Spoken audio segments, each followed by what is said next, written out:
কি অবস্থা সবার, কেমন আছেন সবাই? দক্ষিণা বাতাস শুরু হয়ে গেছে, বোঝাই যাইতেছে যে বসন্তকাল চলে আসছে। তো যাই হোক, এখন হচ্ছে বারান্দায় আসছি। আমার এই যে কমলা গাছটায় বেশ কিছু কমলা ধরছিল, তার মধ্যে এই যে একটা কমলা ও হচ্ছে পাইকা গেছে। আহ, আর বেশিক্ষণ এখানে রাখতে চাচ্ছি না, কারণ আবার পইরা টইরা যাইতে পারে নিচে।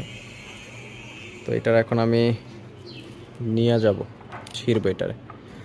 এই একটা হচ্ছে মোটামুটি ভালোই পাকছে, আরগুলা বেশি একটা পাকে নাই। এই যে একটা আছে, আর এই যে নিচে আছে।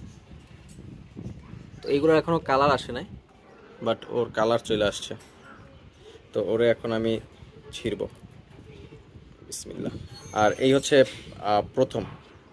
তো প্রথম সিট, মানে প্রথম ছিঁড়তেছি, হারভেস্ট করতেছি আমার এই কমলা গাছের। গাছটা কিন্তু খুবই ছোট, এই যে খুবই ছোট্ট একটা গাছ।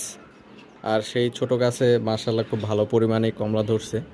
আর একটা বিষয় হচ্ছে, এই যে কমলা কিন্তু আরও ছোট ছোট অনেকগুলা বের হয়েছে। তো যাই হোক, এটা এখন ছিঁড়ি, বিসমিল্লাহ। আল্লাহ, ছুটে গেল। হ্যাঁ, এই যে, যদিও বোটাটা শক্ত অনেক, ছিঁড়ে গেছে। তো এইগুলো হচ্ছে মিনি কমলা, মানে চাইনিজ কমলা যেটা বলে। তো এইগুলো কিন্তু অনেক টক, আসলে মিষ্টি না। যারা ভাবতেছেন মিষ্টি, আসলে এগুলো মিষ্টি না, অনেক টক। তো এই হচ্ছে কমলা। কমলার সাইজ কিন্তু ছোট্ট, এই যে খুবই ছোট, হাতের উপর দেখে হয়তো বুঝতেছেন। তো বারান্দায় কিন্তু কমলা গাছে কমলা হয়, এটা হচ্ছে তার প্রমাণ। দেখেন, বারান্দায় কমলা গাছে কমলা হয়। তো কমলা ছাড়াও এখানে আরও অনেক গাছ আছে, যেমন এই সামনে যেটা আছে এটা হচ্ছে মালবেরি গাছ। আর মালবেরির সিজন চলে গেছে, বাট আমার এখনও হচ্ছে মালবেরি ধরছে গাছে। সিজনে ধরে নাই, সিজনে গাছে কোনো মালবেরি ছিল না, ফলই ছিল না। বাট সিজন যেই চলে গেছে, এখন হচ্ছে আমার গাছে ফল চলে আসছে। মানে কি একটা অদ্ভুত জিনিস, ভৌতিক একটা জিনিস।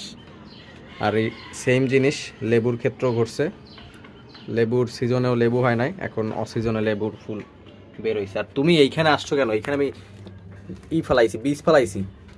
আরে মা, হ্যাঁ, সর। এখানে পাই নিচে একা দেয়। এখানে হচ্ছে কিছু বীজ ফেলাইছিলাম। তো এই অবস্থা, আজকের ভিডিও এতটুকুই।